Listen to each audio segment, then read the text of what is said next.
Bueno, esta vez vamos a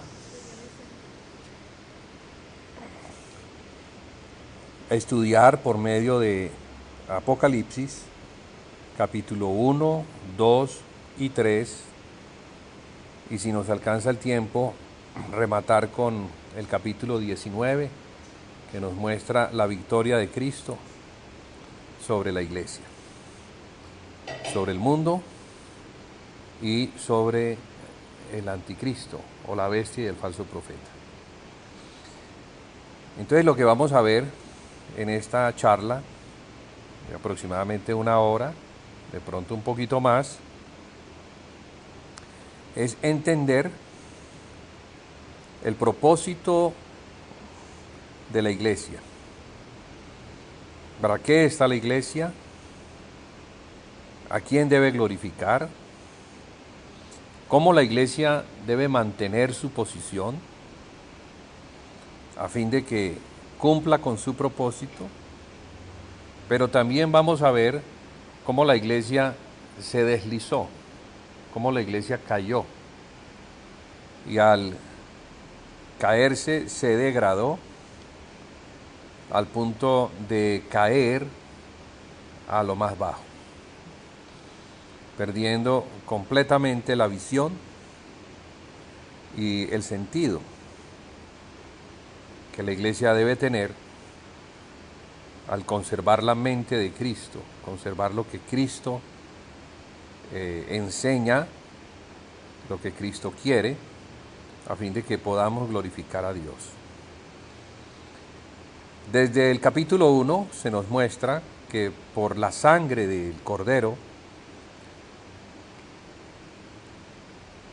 el Señor se hizo de un sacerdocio, de un reino de sacerdotes, para la alabanza del Dios Altísimo.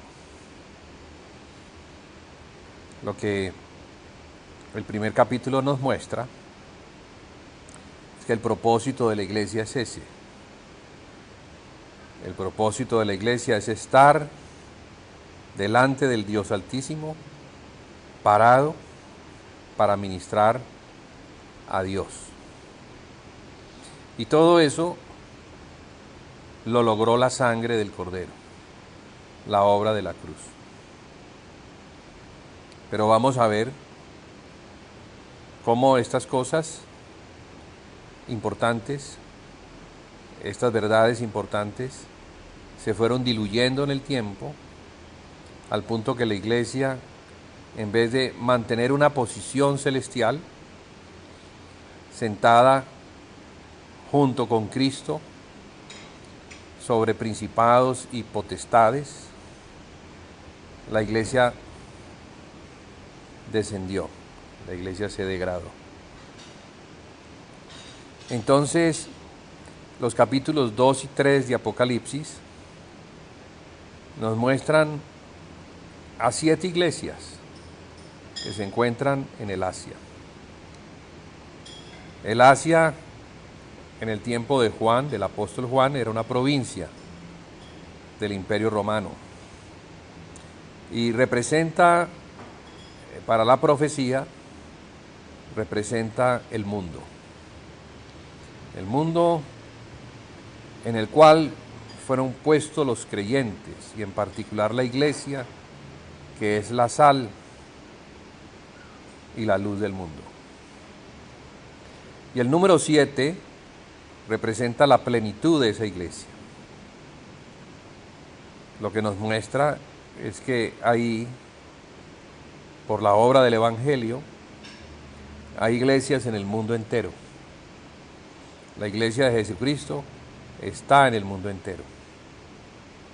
Y ese es lo que significa el número 7, que es el número de la plenitud, el número de la perfección. Pero estas 7 iglesias que tienen nombre nos indican por la posición, nos indican una senda, como un camino que habría de recorrer la iglesia desde el tiempo en que ella fue establecida por el Señor Jesucristo en su ascenso a los cielos, el descenso del Espíritu Santo en Pentecostés,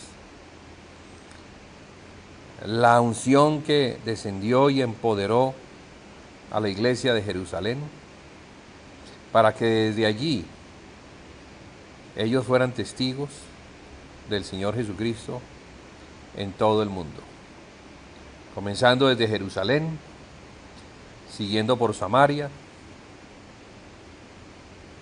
siguiendo por el resto de las naciones del mundo, cosa que efectivamente la obra misionera, apostólica, evangelística de los primeros apóstoles logró establecer iglesias en el Imperio Romano. El capítulo 2 nos muestra las primeras iglesias, la iglesia de Éfeso, la iglesia de Esmirna, la iglesia de Pérgamo y la iglesia de Tiatira. Estas cuatro primeras iglesias las encontramos en el capítulo 2, y en el capítulo 3 encontramos las tres restantes, que serían Sardis, Filadelfia y Laodicea. Podríamos decir que Apocalipsis no solamente es un libro que nos muestra la historia de la iglesia, las cosas que sucedieron en el tiempo de Juan, que estaban sucediendo efectivamente en el tiempo de Juan, sino que también nos muestra las cosas que están sucediendo en el tiempo nuestro. Ahora, la palabra tiene esa facultad, tiene la facultad de mostrar el pasado, el presente, pero también mostrar el futuro. Entonces, estas cartas debemos leerlas con ese principio: lo que fue, lo que es y lo que ha de ser. El Señor Jesucristo se presenta en el capítulo 1 como el alfa y el omega, el principio y el fin, porque Él es el que inició su obra y es el que la va a terminar, y la va a terminar a su regreso. A su regreso Él espera encontrar una iglesia santa, sin mancha y sin arruga. Pero entre el ascenso del Señor Jesucristo a los cielos y su regreso desde los cielos a la tierra, van a pasar aproximadamente unos 2000 años. En esos 2000 años muchas cosas van a acontecer. Y ahí es donde tenemos estas iglesias, estos 7 candeleros que representan el cuerpo de Cristo en cada localidad, y a un sacerdote, a un sumo sacerdote, que es el Señor Jesucristo, que se pasea en medio de estas iglesias, porque Él es el Señor de su iglesia, y como Señor de su iglesia y sumo sacerdote de la misma, Él es el que supervisa la obra que la iglesia está haciendo, y en esa supervisión Él entonces encuentra los faltantes, lo que la iglesia no está haciendo bien, y por eso es que los menciona lo que Él tiene contra la iglesia. Es así que la iglesia de Éfeso, que está en el primer lugar, representaría la iglesia apostólica, la iglesia que fue establecida por los apóstoles y que estuvo hasta el tiempo en que los apóstoles, en el caso de Pablo, que fue el que fundó la iglesia de Éfeso, se despidió de ella. Vemos que en el libro de los Hechos, en el capítulo 20, Pablo hace llamar a los ancianos de la iglesia de Éfeso. Él se encuentra en Mileto, a unos kilómetros de Éfeso. Los hace llamar para despedirse de ellos, para despedirse de la iglesia y para hacerle algunas advertencias. Advertencias que se cumplieron. Dos advertencias en particular. Número uno, él les dice que él sabe que después de su partida entrarán lobos rapaces que no perdonarán el rebaño. Y dentro de ellos mismos, esta es la segunda advertencia, se iban a levantar hombres perversos que atraerían el rebaño hacia sí mismos. Entonces, ese realmente ha sido el problema de la iglesia. Número uno, que entraron lobos rapaces. Y estos lobos rapaces, como lo podemos ver en la carta escrita a los Gálatas, pues fueron falsos apóstoles, falsos profetas o maestros que enseñaron otro evangelio, trayendo sobre los discípulos, trayendo la caída de la fe, para entrar entonces, salirse de Cristo y entrar en las obras muertas, las obras de la carne. Como consecuencia de eso, como consecuencia de no estar siguiendo ya al Señor, hombres se aprovecharían y se levantarían sobre la heredad de Dios, la conquistarían y se establecerían como si fueran la cabeza de la iglesia.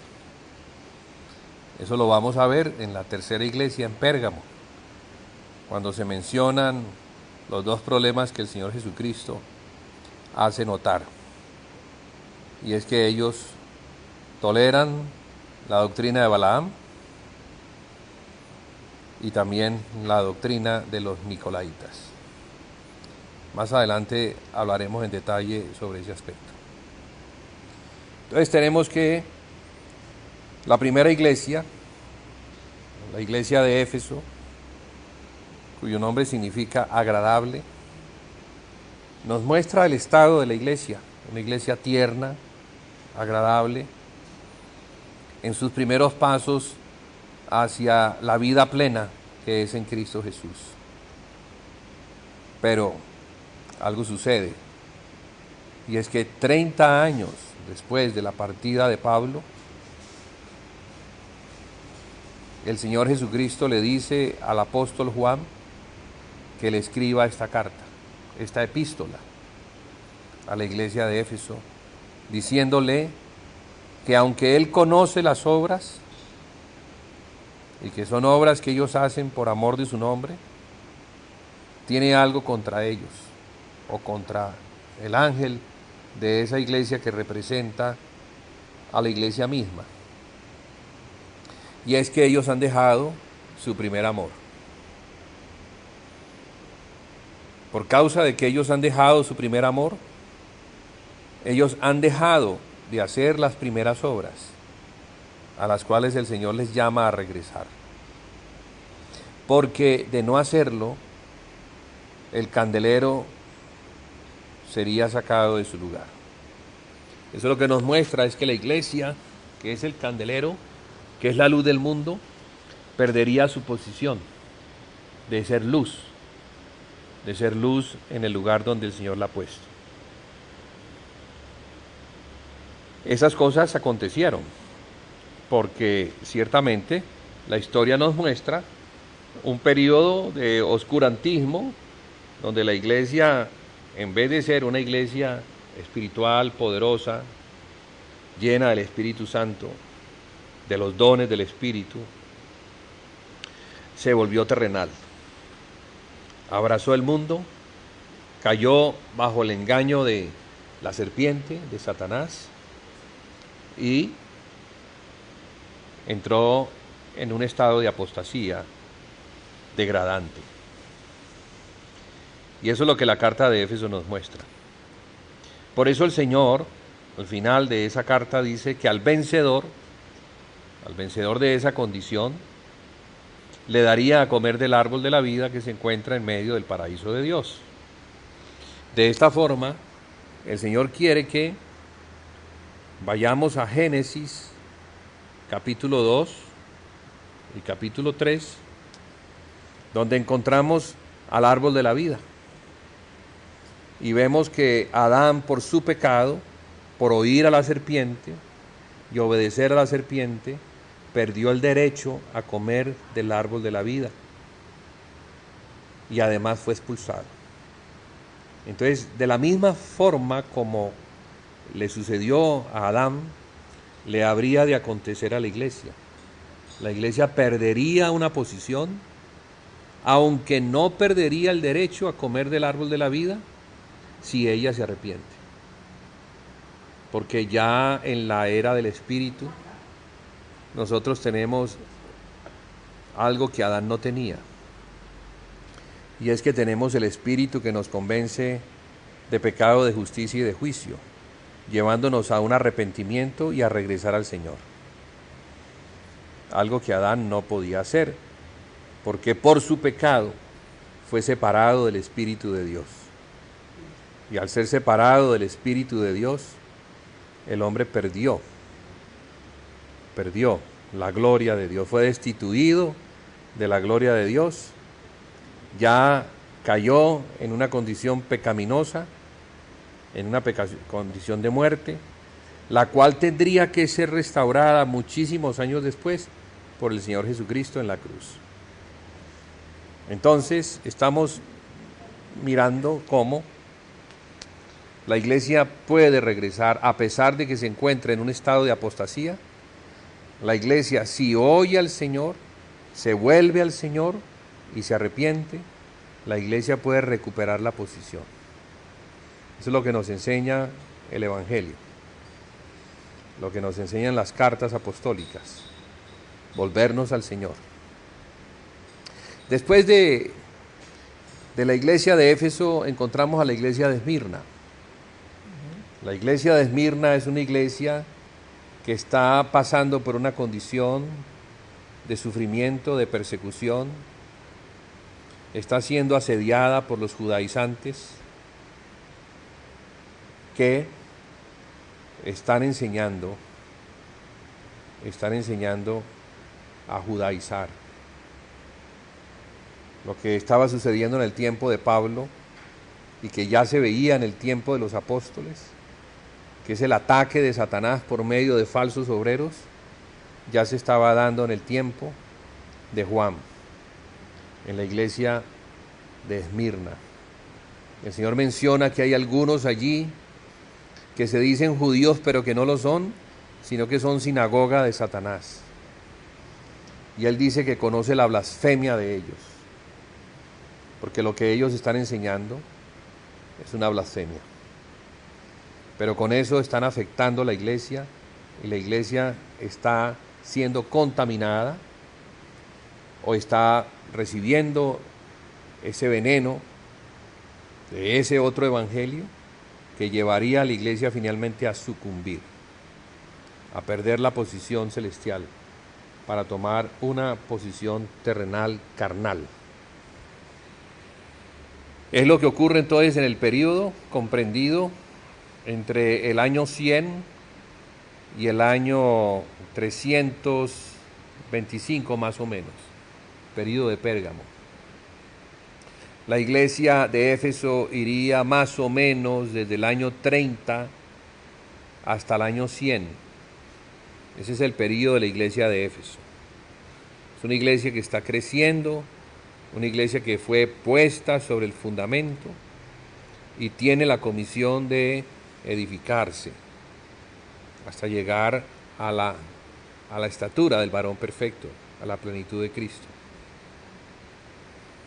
Pero entonces aquí tenemos la iglesia de Esmirna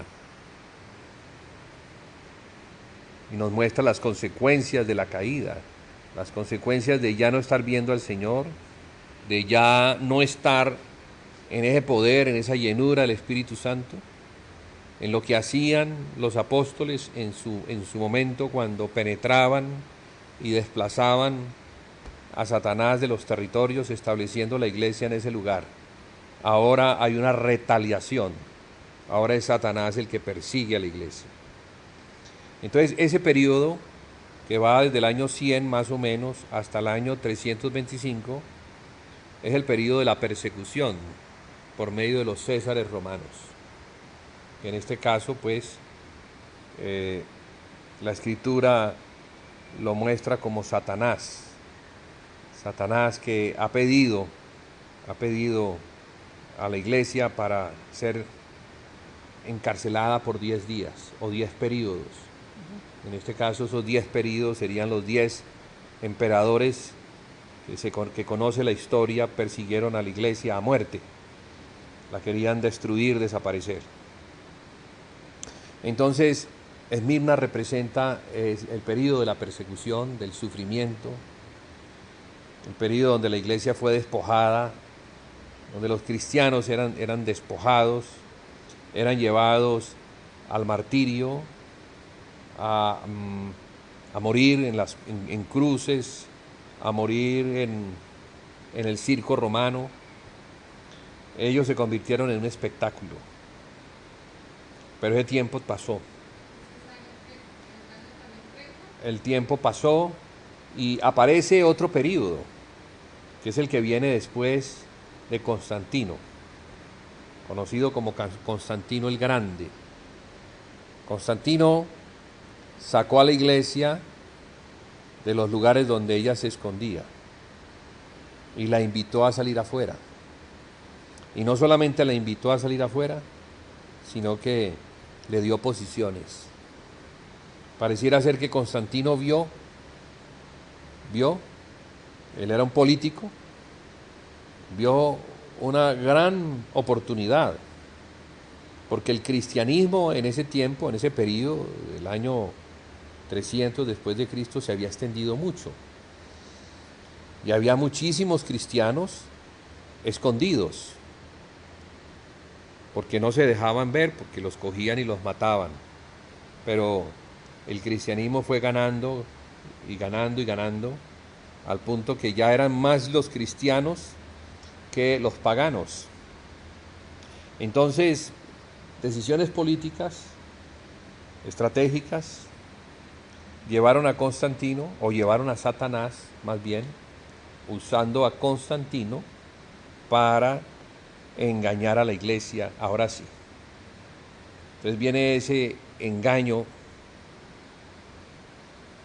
contundente, parecido a la manera como Satanás se le apareció a Jesús en el desierto, ofreciéndole los reinos de este mundo. Porque así fue. Satanás lo llevó a los montes, a un monte alto, y desde allí le mostró los reinos del mundo, y le dijo que si se postraba y le adoraba a él, le daría esos reinos porque a él le habían sido dados. Y claro, Satanás se los entrega ¿a quién? Satanás le entrega esos reinos a los que le adoran. De modo que el César era un adorador de Satanás. Y había sido establecido por Satanás, príncipe de este mundo, había sido establecido como el que gobernaba el mundo de ese tiempo. Ahora fíjese, el que gobernaba el mundo de ese tiempo, el emperador de todas estas naciones, el rey de reyes de todas estas naciones, le estaba ofreciendo a la iglesia una posición de sentarla al lado de él, para que cogobernara, de tal manera que la iglesia tomara la posición religiosa y Constantino tomara la posición política. Entonces ahí es donde uno ve la iglesia de Pérgamo. La iglesia de Pérgamo nos habla de ese periodo que va desde el año 325 hasta el año 475, un periodo de poquitico más de 200 años. Y podemos conocer ese periodo como la iglesia imperial, o la iglesia que se casa con el mundo, la iglesia que oye a la serpiente y le acepta su oferta, de dejar de esconderse, de entregar su vida por la causa del Señor y por el contrario, vender sus ideales y vender sus principios de fe para que tomara una posición terrenal. Y no es nada diferente a lo que está sucediendo hoy en día. La iglesia, algunas iglesias están siendo tentadas para dejar su posición, para tomar posiciones en la política y en el gobierno, cosa a la cual la iglesia misma no ha sido llamada. No digo que los individuos no puedan, los individuos cristianos no puedan tener posiciones, pueden tener posiciones. Un cristiano puede ser un alcalde, puede ser un concejal, puede ser un gobernador, incluso hasta un presidente, pero como individuo. Pero ya la iglesia es diferente, ya cuando la iglesia toma partido por esta causa, abandona la causa del Señor. Entonces aquí comienza a aparecer lo que llama el dominionismo, que es la iglesia tomando dominio sobre la tierra, porque a eso fue que Satanás la invitó. Si me adoras, yo te daré los reinos de este mundo. Te daré el dominio sobre lo terrenal. Cuando Jesucristo había dicho que su reino no era de este mundo. Y se lo dijo ¿a quién? A sus discípulos.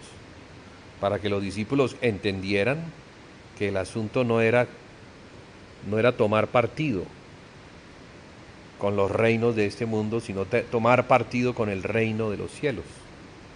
A eso es a lo que la iglesia ha sido llamada, a mantener una posición celestial. Y desde la posición celestial poder orar. Y al orar poder afectar los reinos de este mundo. Entonces es mucho más poderoso cuando Dios opera, cuando Dios hace presencia en las naciones, cuando Dios hace presencia en el corazón de los gobernantes, llevando a los gobernantes, aunque no sean cristianos, llevándolos a hacer la paz, a ser justos, a ser benevolentes, a no ser corruptos. Pero eso la iglesia lo perdió.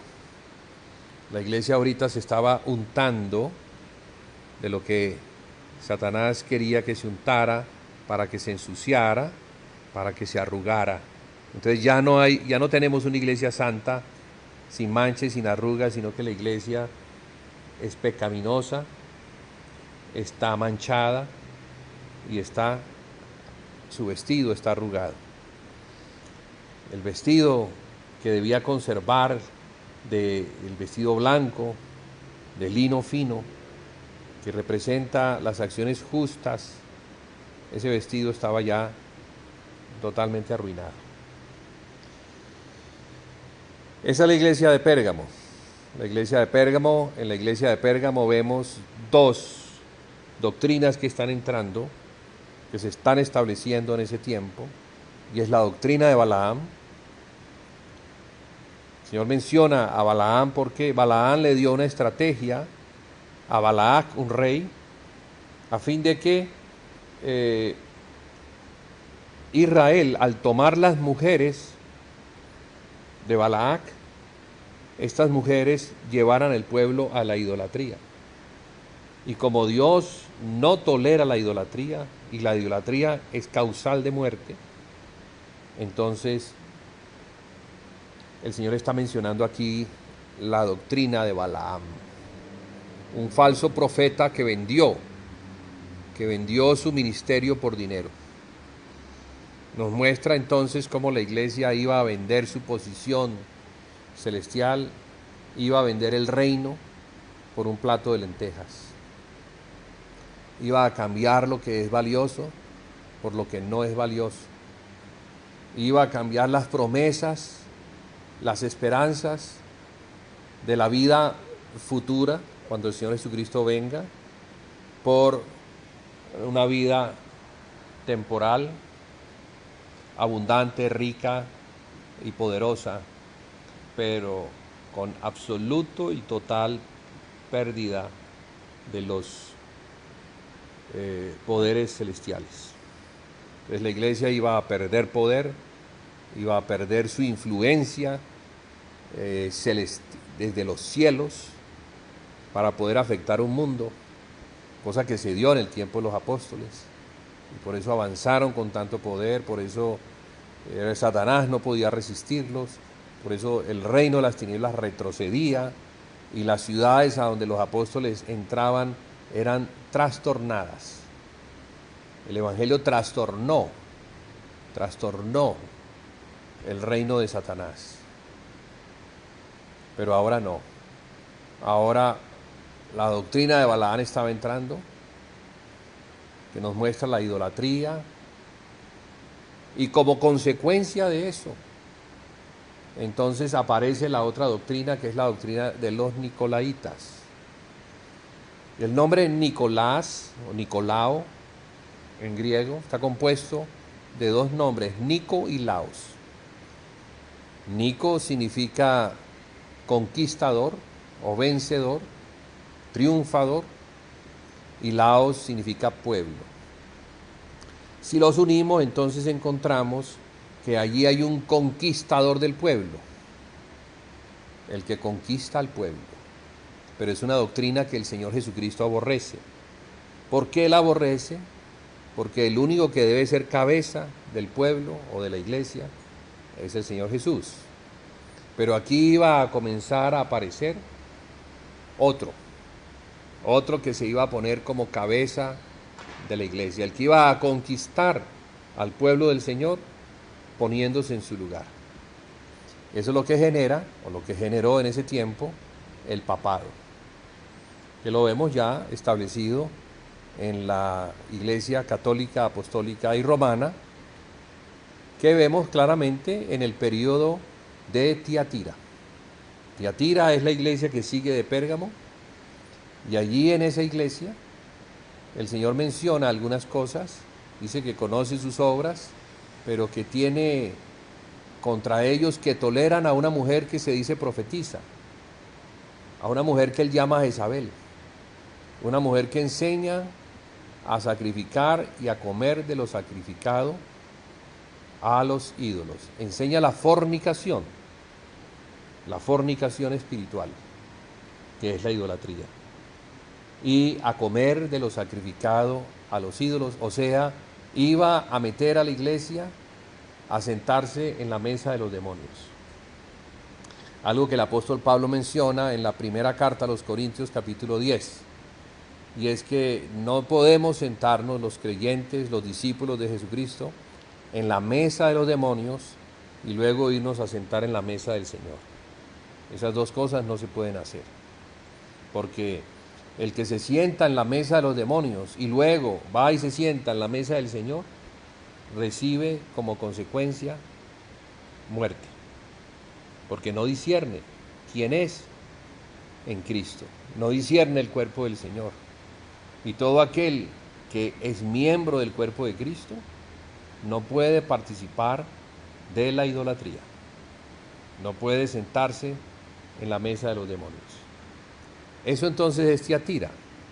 Tiatira nos habla de un periodo de más o menos 1000 años, que va desde el año 475, cuando cae el César en Roma, el imperio romano cae, cuando es vencido el César, que fue el imperio de Occidente. Sí, el imperio de Occidente cae en ese año, en el año 475.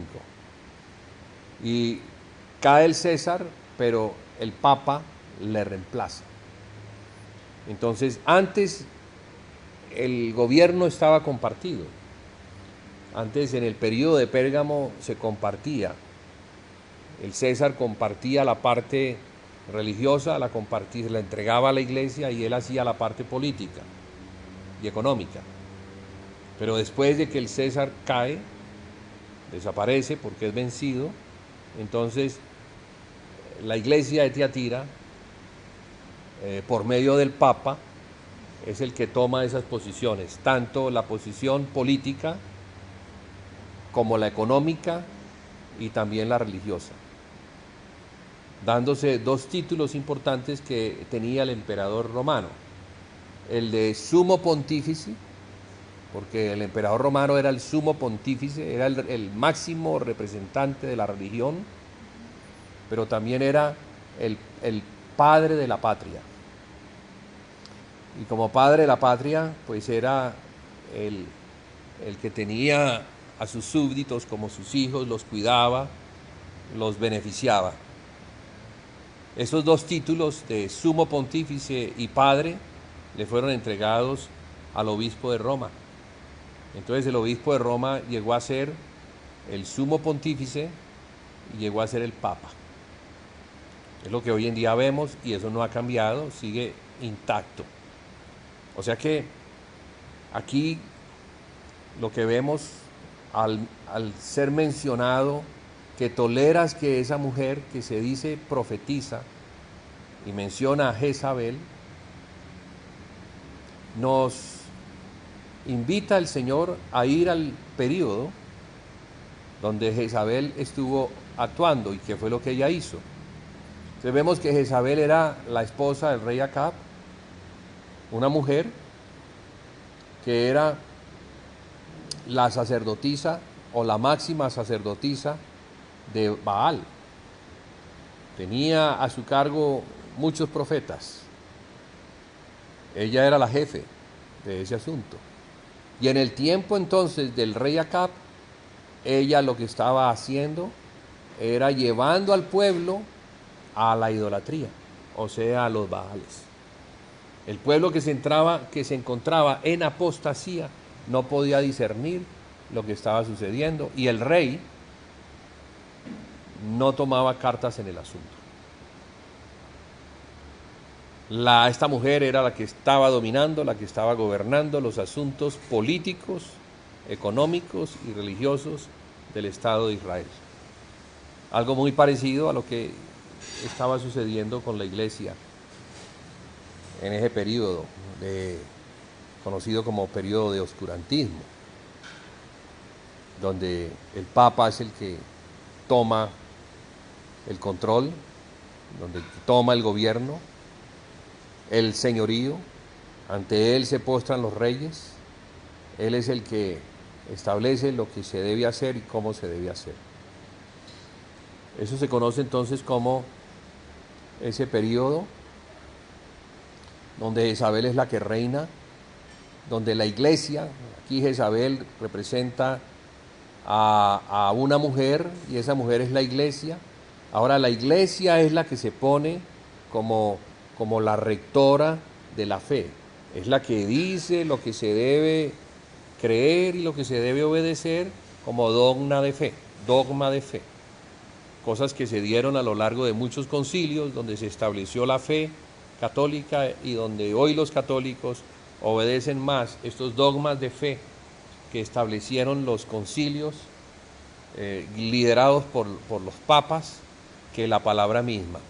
Entonces vemos cómo se cumple con mucha precisión esta profecía, que si la entendemos a la luz de la historia, pues entonces es muy nítida. Es una iglesia caída, en apostasía, lejos del camino del Señor, completamente ignorante de la palabra del Señor, tal y como se encontraba Israel en el tiempo de Acab. Pero gracias a Dios tenemos el período de Sardis, porque Sardis representa en la historia, representa a la iglesia que fue separada de Roma. Es lo que significa Sardis, separado. Y es el período paralelo, porque desde Tiatira, pasando por Sardis, Filadelfia y Laodicea, 4 iglesias a las cuales el Señor Jesucristo les muestra o les habla acerca de su venida. A las 3 anteriores no, pero a las 4 finales les muestra o les habla de su venida, lo cual nos puede indicar nos puede revelar que estas iglesias estarían hasta el tiempo de la venida del Señor Jesucristo. Y serían 4 iglesias con niveles de fe muy diferentes. Tenemos entonces la iglesia de Tiatira, que representa el catolicismo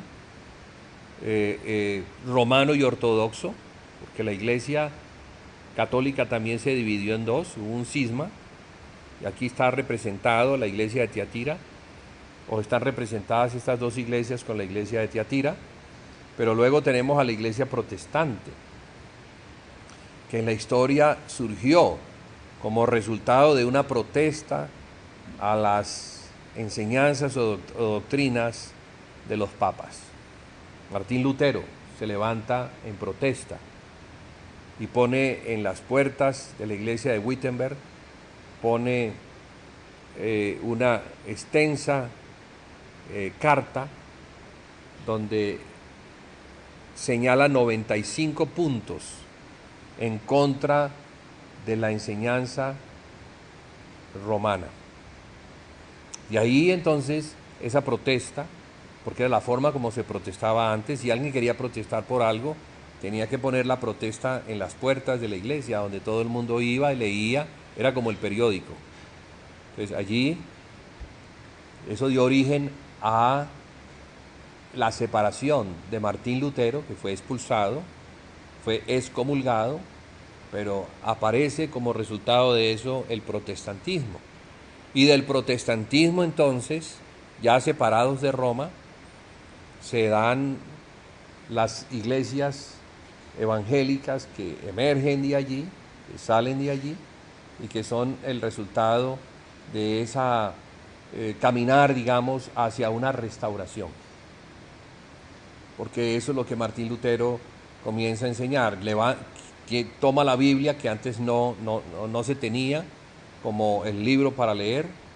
Él aprovecha la imprenta de Gutenberg y comienza a sacar Biblias en grandes cantidades. Entonces la palabra de Dios en ese tiempo, en el siglo XVI, 1500 y pico, comienza a ser leída por muchos. Antes no se leía la palabra de Dios, la palabra estuvo escondida, por eso la oscuridad, por eso se manipulaba y se controlaba a las gentes, porque no conocían lo que Dios decía. Pero ahorita la gente, al leer las Escrituras, viene un renacimiento, viene la luz, comienza a aparecer en medio de las tinieblas el lucero de la mañana, que es Cristo, por medio de la palabra.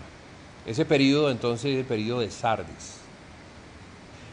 Pero el Señor le señala, le muestra a Sardis que las obras de ellos no son perfectas delante de Dios. Dice que tiene algo contra ellos, y es que dicen que están vivos, pero en realidad están muertos, y que las obras de ellos no son perfectas delante de Dios. Le invita a que se mantenga en la fe de sus antepasados, porque lo que comienza a suceder, y es lo que vemos hoy en día, es una degradación. Este movimiento comenzó bien, comenzó con mucho poder, con un crecer, con una restauración, pero con el tiempo se inicia una degradación, que es en la que nos encontramos hoy en día. ¿Pero por qué? ¿Por qué la degradación? Porque algunas cosas que Martín Lutero vio, que fueron buenas, otras tampoco las vio. No era el tiempo para que el Espíritu las mostrara. Y Martín Lutero no vio la iglesia, no vio el cuerpo de Cristo. Martín Lutero no enseñó sobre eso.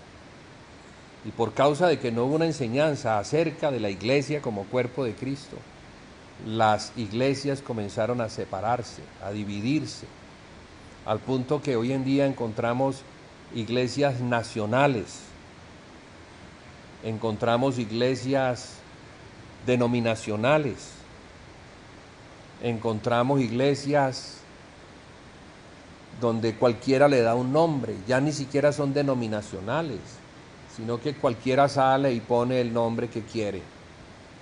Y de esa forma la iglesia se fue dividiendo y dividiendo y dividiendo en múltiples pedazos o sectas. Es el estado de las iglesias que nacieron del protestantismo, las iglesias evangélicas de hoy en día, muchas que obedecen a la denominación y otras que salieron de la denominación y establecieron sus propias casas. De modo que allí no encontramos la perfección. No la encontramos. Tiene que haber una iglesia en donde se encuentre la restauración. Porque el Señor Jesucristo dice que Él vendrá. ¿Cuándo? Cuando la iglesia se encuentre sin mancha y sin arruga. Entonces, la iglesia de Filadelfia, que viene a ser la sexta en el orden, nos muestra una condición diferente. Y es que a esa iglesia el Señor Jesucristo, que se presenta como el que tiene la llave de David, el que abre y nadie cierra, y el que cierra y nadie abre, a esa iglesia el Señor le dice que le ha abierto una puerta que nadie puede cerrar. ¿Y por qué le abre una puerta? Porque esa iglesia tiene poca fuerza. Y porque ha guardado la palabra y no ha negado su nombre. Entonces, tres cosas aquí son señaladas por el Señor Jesucristo, importantes. Número uno, que tiene poca fuerza. Número dos, que guarda la palabra. Y número tres, que no niega su nombre. Recordemos que a la iglesia de Éfeso el Señor le señala algo, y es: tengo algo contra ti, que has dejado tu primer amor. A la iglesia de Filadelfia, en contraste, le dice que guarda la palabra y no ha negado su nombre. Entonces podríamos concluir que ese primer amor es el guardar la palabra y el no negar el nombre del Señor. El guardar la fe.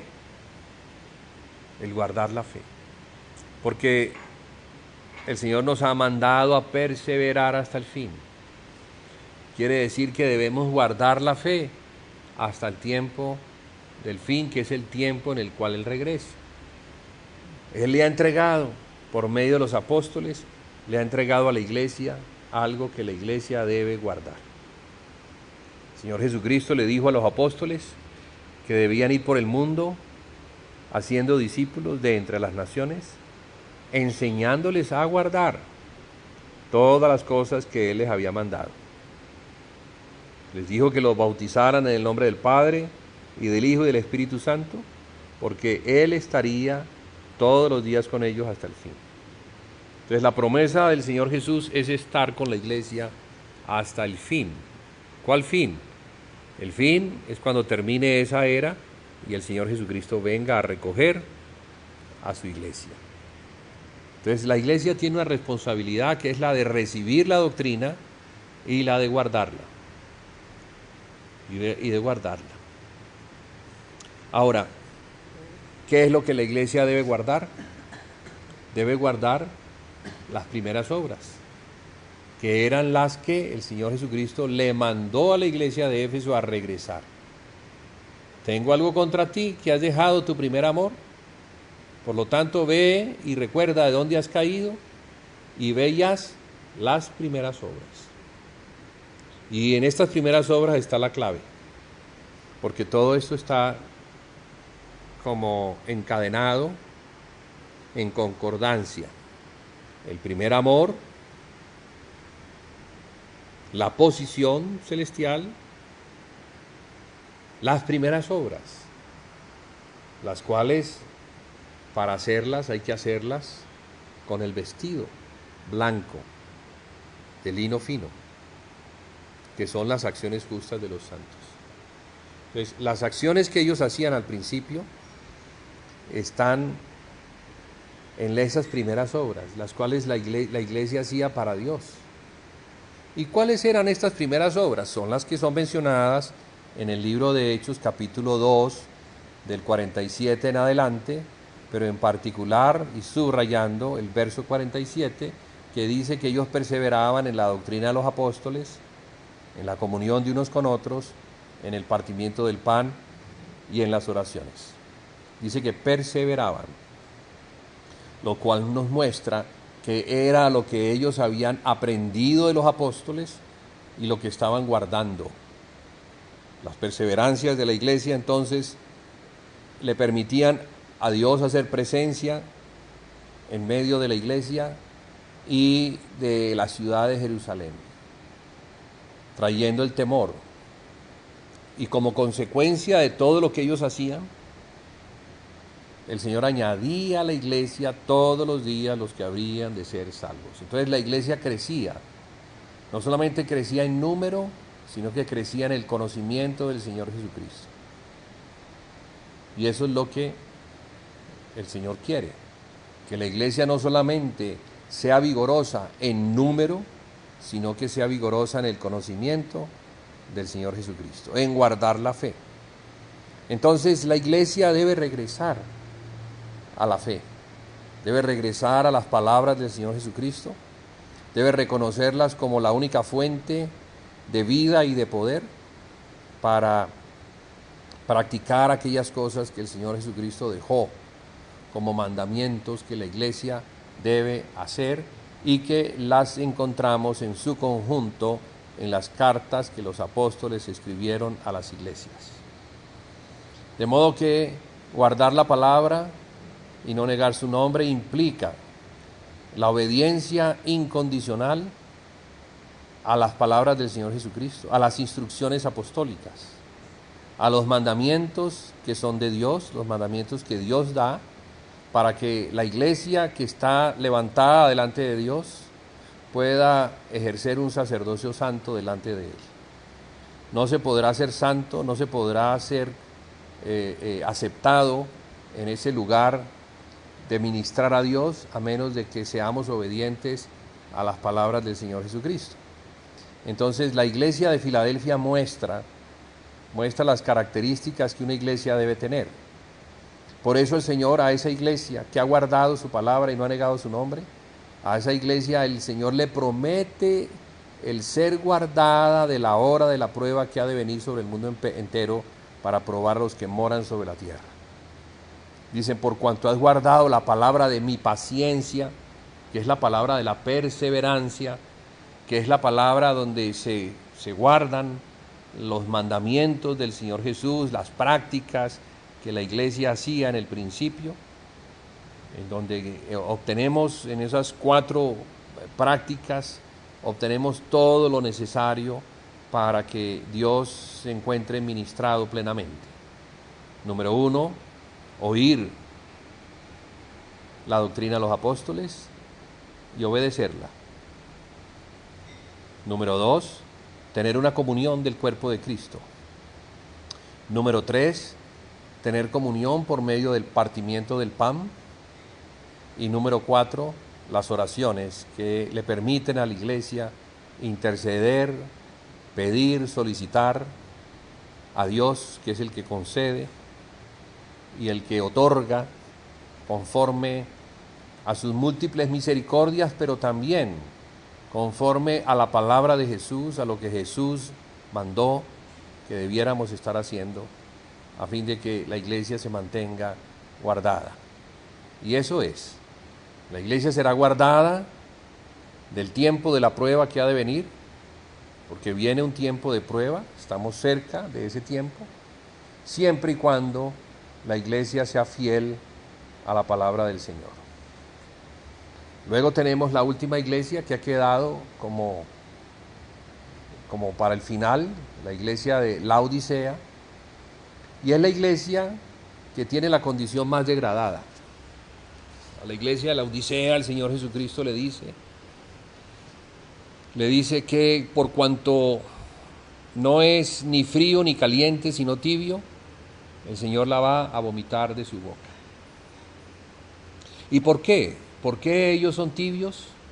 Porque ellos dicen que son ricos y que se han enriquecido y que de ninguna cosa tienen necesidad. En contraste con la iglesia de Esmirna, una iglesia pobre, perseguida, una iglesia que no tenía, una iglesia que estaba en la cárcel y que muchos de ellos fueron martirizados. La iglesia de la Odisea vive en un mundo donde estas cosas no se dan, donde pareciera ser que Satanás mantiene a la iglesia en un estado de paz y de tranquilidad y de seguridad y con muchos recursos económicos a fin de que la iglesia no tenga las riquezas que provienen de Jesucristo. Entonces nos muestra un periodo, un tiempo muy diferente al de Esmirna, el tiempo previo a la venida del Señor Jesucristo, donde la iglesia se ha acomodado, la iglesia es más del mundo que del Señor. La iglesia ha sido engañada por la doctrina de la prosperidad, que es lo que desde muchos púlpitos hoy en día se predica, a fin de hacerla creer que la bendición de Dios está en tener los bienes materiales de esta tierra. Pero no es así. La bendición de Dios no está en eso. La bendición de Dios está en estar enriquecida por medio de Jesucristo. Por eso el Señor Jesucristo le dice a esta iglesia, le dice que en lugar de que ellos son ricos, ellos son pobres, miserables, ciegos y están desnudos.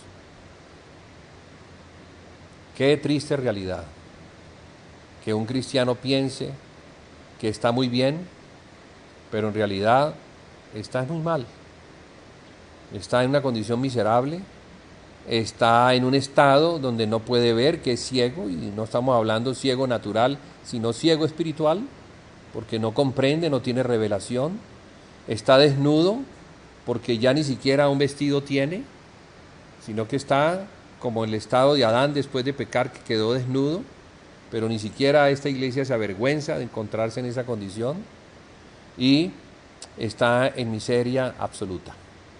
O sea que el Señor que ama a esta iglesia y que toca a la puerta a ver si alguno oye su voz para que él pueda entrar y cenar con él, y el que abre la puerta pueda cenar con el Señor a fin de que la iglesia pueda ser restaurada. Estamos hablando aquí de una comunión que va a permitir que la iglesia recobre la visión, que la iglesia recobre la santidad, pueda ser vestida de lino fino, blanco, fino y resplandeciente, y que la iglesia recobre las riquezas que perdió por haber caído de la fe, de seguir la palabra del Señor. A esa iglesia el Señor le dice al final, al vencedor, le dice que el vencedor será puesto en el trono de la misma manera como él fue puesto en el trono por el Padre. Entonces fíjese cómo vemos aquí un recorrido que va desde Éfeso. Recuerda de dónde has caído, porque la iglesia se encontraba sentada con Cristo en los lugares celestiales, hasta el estado en el que cayó, totalmente fuera de Cristo y en la carne, en los lugares terrenales. Pero si se regresa al Señor, si se obedece su palabra y se hace lo que el Señor manda hacer, el Señor dice que la va a vestir, dice que le va a dar visión, dice que le va a dar oro fino refinado en fuego. Entonces el Señor está prometiendo una restauración que se logra por medio de la comunión con Él. Eso, entraré y cenaré con Él y Él conmigo, nos muestra la comunión que la iglesia perdió desde el principio, al estar en esa comunión justa y santa que se da cuando la iglesia oye a Cristo y le obedece. Entonces, allí podríamos dejar esta parte que nos muestra un recorrido de la iglesia desde Éfeso hasta la Odisea y que va desde el tiempo de los apóstoles hasta el tiempo de la venida del Señor Jesucristo. Que esto pueda servir para que tengamos un cuadro histórico y profético y nos ayude a tener una cosmovisión bíblica que nos permita saber en dónde estamos, en qué estado nos encontramos y lo que necesitamos hacer para recobrar todas las cosas que se han perdido, para recobrar la visión, para recobrar la posición, para recobrar el vestido sacerdotal, para recobrar las obras que se hacen por medio de Jesucristo. Señor, te damos las gracias por tu palabra. Ayuda a tu iglesia, a todo aquel que te oye a ti, Señor, tú que eres el Señor, el pastor, para que las ovejas que son tuyas te oigan y te sigan. Te pedimos, Padre, que en el nombre de Jesús, tú visites la iglesia, que tu Santo Espíritu visite cada corazón y toque en los corazones y les llame a salir de allí de donde se encuentran, allí de Babilonia, de ese estado espiritual decadente, idolátrico, para que regresen a la Jerusalén espiritual, a edificar tu casa. Te lo pedimos en el nombre de Jesús. Amén.